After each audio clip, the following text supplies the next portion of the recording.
So this session I'm going to talk about the marriage of AI and behavioural science and how it's used to retain customers. Oops, that's not what I'm using. There must be an escape button. Sorry.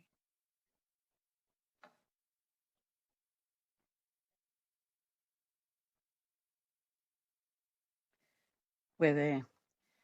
So what I'm going to cover today is 5 topics. So the first one, customer retention, how a little bit can go a long way. There's a lot of talk about you've got to solve everything, but just a little bit of reduction in customer churn can go a long way. We start by using prediction AI because we want to identify potential churners, and those are going to be the customers where we want to take action. Behavioural science, how that comes into it, we use heuristics and biases to help us connect with and retain customers.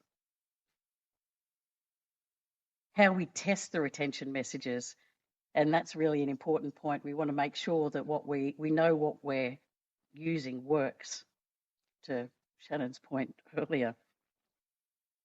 And finally, how to automatically initiate personalised treatment at scale. The seesaw of customer churn is exhausting. This diagram is showing what actually goes on each month. We pretty much have net numbers that are flat month on month. That's how most businesses are designed. However, if we look at the number of customers churning each month and those being replaced by new customer acquisition, we're just seeing so much more activity than a net number moving that's pretty much flat each month. If we reported churn and acquired separately, we'd see what's really happening, how we're pedaling fast just to stay still. But just a small reduction in churn delivers growth. In fact, churn can be your new growth strategy. So how do we go about it? We start by identifying a behaviour that we want to change. We want to identify potential churners.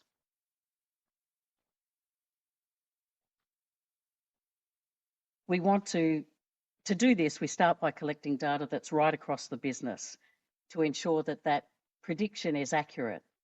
A lot of businesses might choose to focus on data that's collected in either the contact centre or the billing area, but you can't be tempted to just use data for prediction from one business area because it won't represent both the customer's complete experience, and it also won't represent all of your customers.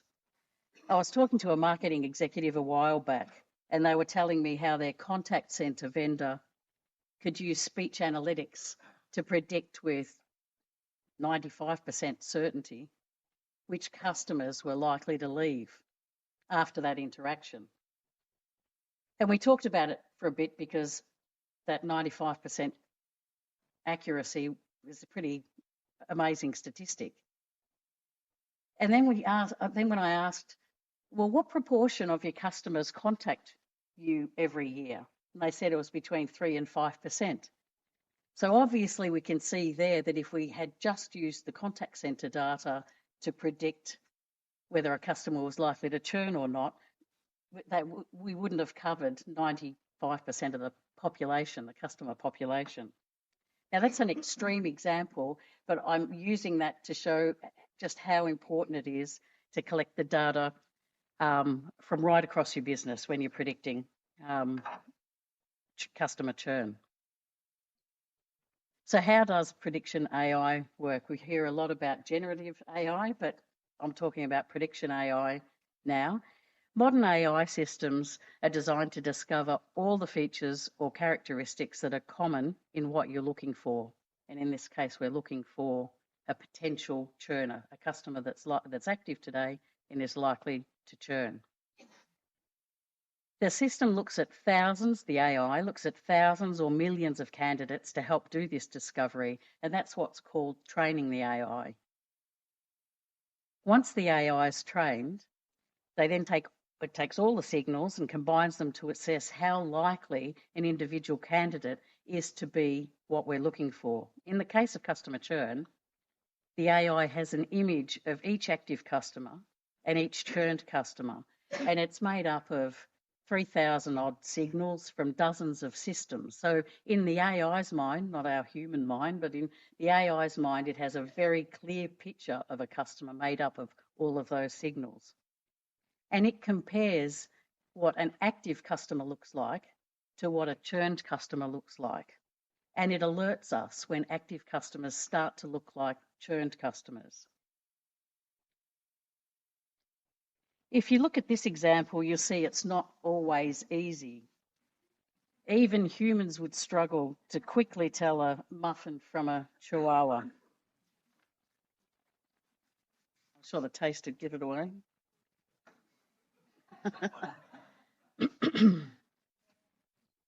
So accurate prediction gives us a list of at-risk customers. So this is it is an important phase, an important step in the process. So each week, the AI gives us a list of new at-risk customers. Now the trick is, how do we retain them?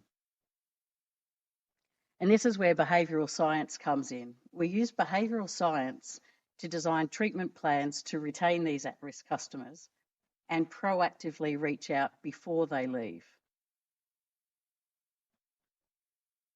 Behavioural science is the study of human behaviour.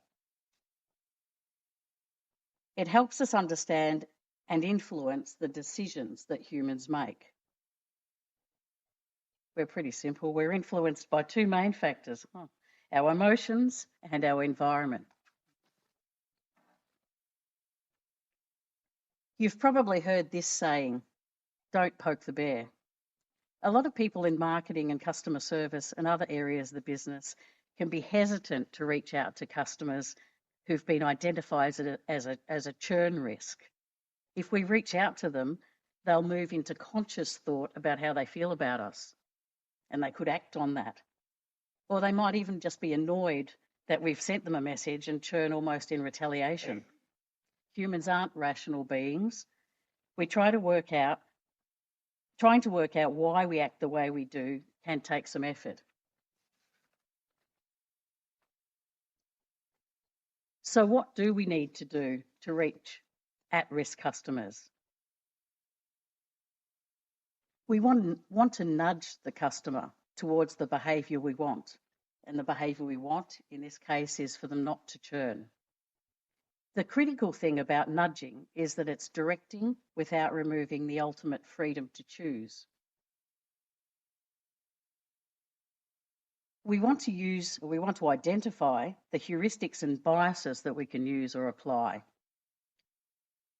These are the shortcuts that we can take, leveraging them as key to the creating of relevant messages. So we need to make the message about them, appeal to their egocentric bias. We all tend to see things from our own point of view and can tend to place more importance on ourselves than others. Shock, I can hear it in the room. Now, certainly, even more so in relation to ourselves being customers, we are the most important after all. So we need to cut through the noise in the customer's busy day to be able to communicate with them. Now, people are more likely to respond if they feel that they're being addressed as individuals and not just a number. Cognitive load relates to effort. We need to make it easy. People can only process, absorb, pay attention to, and recall a limited amount of information at any given time. Research suggests that the easier we make it for people to do things, the more likely they are to do them. Salience. People take in messages that are easy to process and remember, and they're more likely to recall something that links to them and links to their personal value. Recency is a good one. A customer's most recent interaction will generally have a disproportionate impact on their memory of the service, and we can use this to overcome any skepticism that the customer might otherwise feel. So we talk about something that's recently happened with them in terms of our business. And these are some message hacks that work. Obviously, you personalise the message, but this part's important. You focus more on the customer than on yourself. So, as corporations, we're used to talking about our products and services. And a simple exercise you can do when designing a message to make sure that the focus is in the right place is count the number of yous versus the number of us in a comms, and make sure that the focus is on them. By way of example, if you look at an NPS message is likely to say, "Hey, Libby, how did we go? Would you recommend us?" Versus a treatment message might say, "How did you go? Was your issue resolved? Do you need further assistance?" So we're really trying to shift the focus to the customer. Make the message relevant and don't reuse marketing material. It can be really easy to fall back on pre-prepared marketing content because we all have so much of it. But customers are not stupid. They can spot a marketing message a mile away, and the marketing message will be all about us, and it'll feel like mass market communications. Service, service, service. Customer research can help you understand what your customers consider as service versus marketing, and that can change over time. So you need to continue to do that research. And it'll vary by industry as well as customer segment. Be authentic, genuine, and memorable. If we're talking to them about something that personally relates to them, then we'll have their attention. They'll feel like, yes, it's you, you're talking to me, you're not talking to the mass market. They're likely to be more open, and they'll recognise the message is one for them. It's not just out to the entire customer base. And they'll feel, yes, this is relevant, and for a brief moment, you'll get their attention. The call to action must be low effort. We can't just end a treatment message with, "Call us if you need to." They could have done that at any time. We need to make it easy, and when we offer a different method and a simple way to contact us, then they feel that we're being genuine in our offer of service as well. So they're the tips, but how do you bake your business flavours into your treatment design recipe? You use your customer segmentation to help you design treatment suited to different segments. So there'll be different types of messages for at-risk customers in your different customer segments. You make sure you convey your brand strategy through the design of your messages. You use the all-important customer insights to help you group those at-risk customers so you can create a customer retention message that's better suited to what your insights tell you about each of those groups. And the customer-specific circumstance, which largely comes from the AI. An example of that might be the AI identifies a group of customers that are at risk who have quite low tenure. So you might decide to dust off a white glove onboarding treatment that you had in the back room. It was too expensive for you to use across your entire customer base. You might take that white glove onboarding treatment and only offer it to low tenure customers that the AI has identified at risk.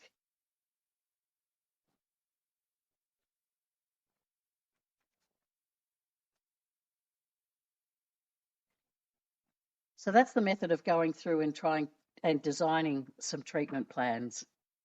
Before treatment plans are used at scale, we test their effectiveness using a technique called randomised field trial using control groups.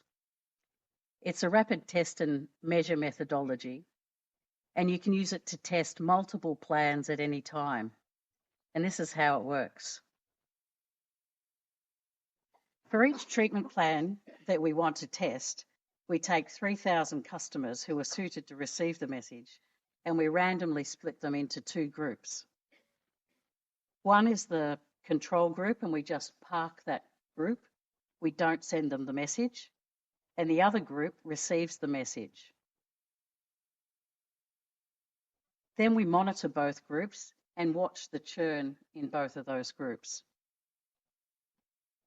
After 5 weeks, we check to see whether there's been at least 50 churn in the control group, and then the test ends. So that test usually runs between 5 and 8 weeks. Then we compare the churn in both groups, and if we've reduced the churn by at least 20% in the active group compared to the control group, then we say that we have a successful treatment plan that we can use at scale.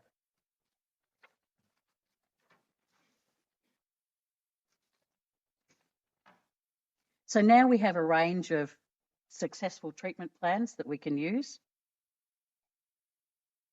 They get loaded into treatment AI. Now the treatment AI further analyses where that plan's been most successful. Remember that this treatment AI will also have those 3,000 data points per customer, and it'll have a clear picture in its mind of what each customer looks like. And that treatment AI then discovers further the best performing plan for each individual at-risk customer. Through many years of testing, this is a solid methodology, and for many years of testing, we've discovered lots of things that humans can argue about whether it would work or not, but the result is here in the test. And one of the most exciting things that I still look back on and say this is really cool, carefully chosen words aligned to brand and customer insights data can be more effective than giving away vouchers.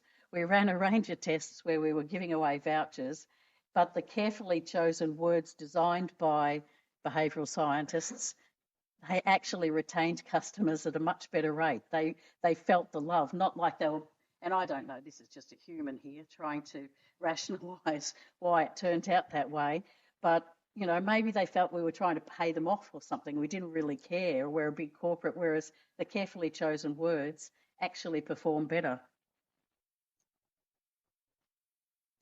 So now to complete the process, we use a broad range of data sources to identify potential churners accurately. And so this is the behaviour that we're trying to change.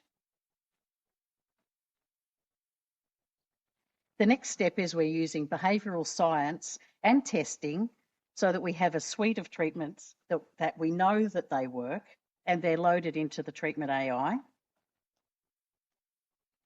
And then the treatment AI each week sends the at-risk customers the best plan for them based on the test results. I'll make a comment here that we don't try and save every customer. There's some customers that are not profitable, have active ombudsman complaints, multiple disconnection notices. There'll be a lot of different reasons that a business might want to quarantine a group. So you're not trying to save everybody. But this systematic end-to-end solution that's running each week, it's designed to deliver a solid outcome, a solid ROI. So wrapping up, AI and behavioural science are perfect partners. Data and AI are the key ingredients to a churn solution, but without behavioural science, we wouldn't deliver the business outcomes and positive ROI, which is retained customers. We need the behavioural science to connect us and to deliver us those saved customers. Connect to me on LinkedIn. Come and speak to us at the Smart Measures stand if you want a Tim Tam or to go with your coffee. But we love to chat we could chat all day about churn, so we love to hear your experiences. So thank you. Thank you, Libby. Unfortunately, we don't have any time for questions, but that was a great presentation. Thank you.